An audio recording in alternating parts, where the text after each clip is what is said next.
नमस्कार बंधू आणि भगिनींनो, आपणा सर्वांचं माझ्या विधी विधान या यूट्यूब चॅनलमध्ये स्वागत आहे.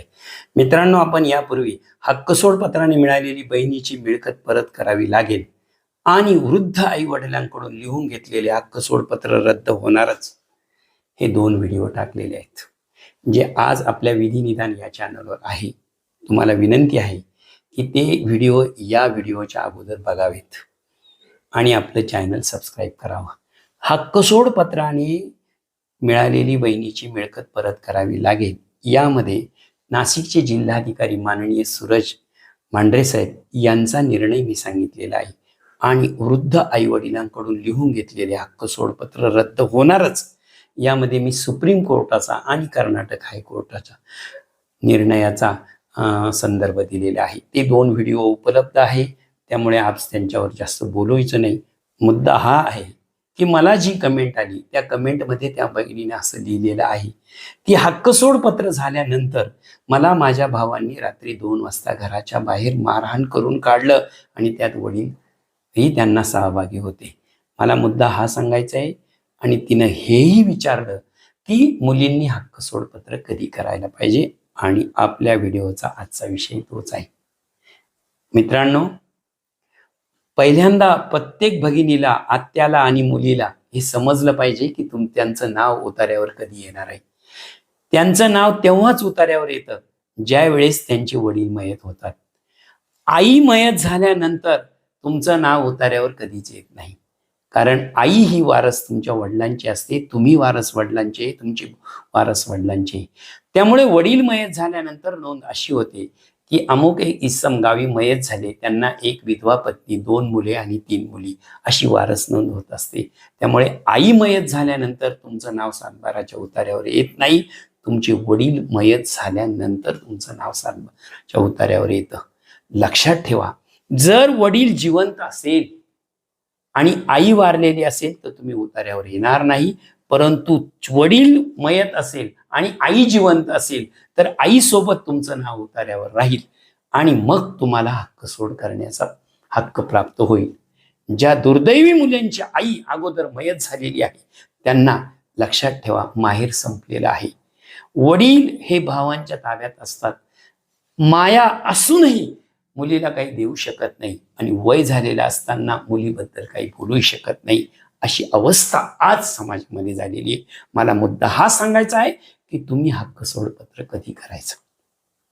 लक्षात ठेवा, जर तुमचे वडील मयत झालेले असेल आणि तुमची आई जिवंत असेल तर लक्षात ठेवा, आई जिवंत असेपर्यंत हक्कसोड पत्र करायची तुम्हाला गरजच नाही, कारण तुमची आई जिवंत आहे, तुमचं माहेर जिवंत आहे.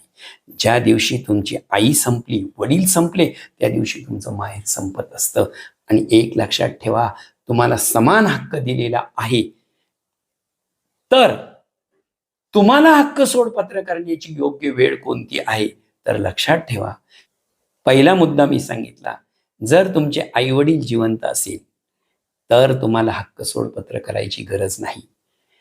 तुमचे वडील वारल्यानंतर तुम्ही रेकॉर्डवर येणारे, आई जिवंत असेल तर हक्कसोड पत्र करायची गरज नाही. आई वडील वारल्यानंतर लक्षात ठेवा, त्यांचे मासिक विधी, श्राद्ध विधी सगळं होऊ द्या. त्यांची सर्व कर्तव्यपूर्ती, विधीपूर्ती भावांनी करू द्या आणि त्यानंतर तुम्ही हक्कसोड पत्राचा विचार करा. लक्षात ठेवा, जर वडील वारलेले असतील आणि तुम्ही रेकॉर्डवर आलेले असाल तर लक्षात ठेवा, आई जर तुमची जिवंत असेल आणि तुमचं हक्कसोड पत्र आणि आईचं हक्कसोड पत्र झालेलं असेल तर ह्या एका चुकीमुळे वृद्धाश्रमाची निर्मिती झालेली आहे, हे लक्षात ठेवा. मी सगळ्यांना दोष देणार नाही. अतिशय संस्कारित मुलं मुली आजही आहेत, आजही आई वडिलांची सेवा करणारी मुलं आहेत, पण त्या जे सेवा करतात आणि कायदा पाळतात त्यांच्यासाठी कायदा नाहीच. जे समाजामध्ये कायदा हातात घेतात, नीतिमूल्यांना तिलांजली देतात आणि लक्षात ठेवा गुन्हेगारी प्रवृत्तीने वागतात, त्यांच्यासाठीच कायदा आहे. पुन्हा एकदा सांगतो की हक्कसोड पत्र करण्याची कोणतीही योग्य वेळ नाही. तीच वेळ योग्य आहे ज्यावेळेस तुमच्या मनामध्ये विश्वास निर्माण होईल की माझ्या भावानं माझ्यासाठी सगळं काही केलेलं आहे आणि तो इथून पुढे करत राहील. माझ्या भावाने माझ्यासाठी, माझ्या आईवडिलांसाठी सगळं काही केलेलं आहे आणि इथून पुढे तो करत राहील. एक भाऊ म्हणून कर्तव्य पार पाडील आणि पाडत राहील. हा विश्वास ज्या दिवशी तुमच्या मनात तयार होईल आणि भाऊ तुमच्या मनात विश्वास तयार करील, ती वेळ योग्य वेळ आहे हक्क सोडपत्र करण्याची. प्रत्येकाच्या सतसत विवेक बुद्धीनं, सामाजिक परिस्थितीने, कौटुंबिक परिस्थितीने आणि संस्कार क्षम जीवनाने ही वेळ येणार आहे. तो योग्य निर्णय तुम्ही घ्याल. पण पुन्हा एकदा सांगतो, जोपर्यंत आई जिवंत आहे, वडील जिवंत आहे, तोपर्यंत हक्क सोडपत्र करण्याची घाई करू नका. नाहीतर मला कमेंट आलेल्या ज्या बहिणीची दशा झालेली आहे, ती दशा झाल्याशिवाय राहणार नाही. मला कोणताही नकारात्मक विचार या व्हिडिओमधून पसरवायचा नाही, परंतु बहीण, आत्या आणि मुलीचं भवितव्य, भविष्य आणि नातं सुरक्षित राहावं हीच माझी अपेक्षा आहे. आणि ती अपेक्षा व्यक्त करून ती अपेक्षा सर्व भाऊ, बहिणी, आत्या, मुली पूर्ण करतील अशी अपेक्षा करतो आणि थांबतो. धन्यवाद. पुन्हा भेटू पुढच्या व्हिडिओमध्ये.